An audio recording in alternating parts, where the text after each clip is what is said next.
লেবাননে হিজবুল্লাহর বিপক্ষে চলমান সামরিক অভিযানে একটি মসজিদে বিমান হামলা চালিয়েছে ইসরায়েলি সামরিক বাহিনী।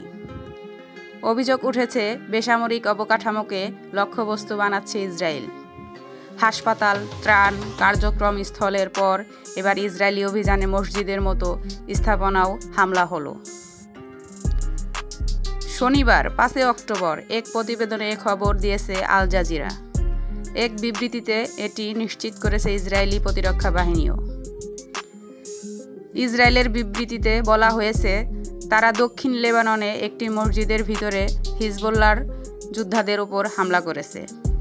গত 7 অক্টোবর থেকে ইসরায়েল এবং হিজবুল্লাহর মধ্যে সংঘর্ষ শুরু হওয়ার পর এ ধরনের হামলা প্রথম।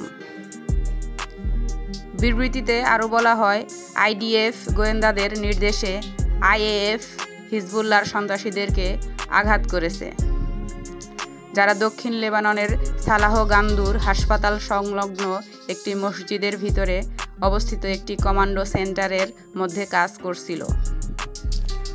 কমান্ড সেন্টারটি হিজবুল্লাহ সন্ত্রাসীরা ইসরায়েলি সেনা এবং ইসরায়েল রাষ্ট্রের বিরুদ্ধে সন্ত্রাসী হামলার পরিকল্পনা ও বাস্তবায়নের জন্য ব্যবহার করেছিল।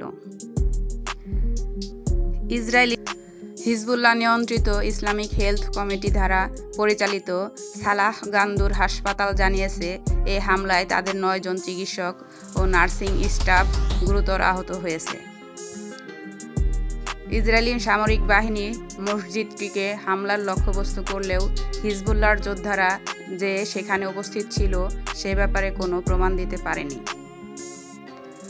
এদিকে লেবাননের স্বাস্থ্য মন্ত্রণালয় শুক্রবার এক বিবৃতিতে জানিয়েছে, 24 ঘন্টায় দেশটিতে ইসরায়েলি হামলায় অন্তত 37 জন নিহত হয়েছেন। আহতের সংখ্যা 151। এ নিয়ে গত 17 সেপ্টেম্বর থেকে লেবানন জুড়ে ইসরায়েলি হামলায় নিহতের সংখ্যা 2000 ছাড়িয়ে গেছে।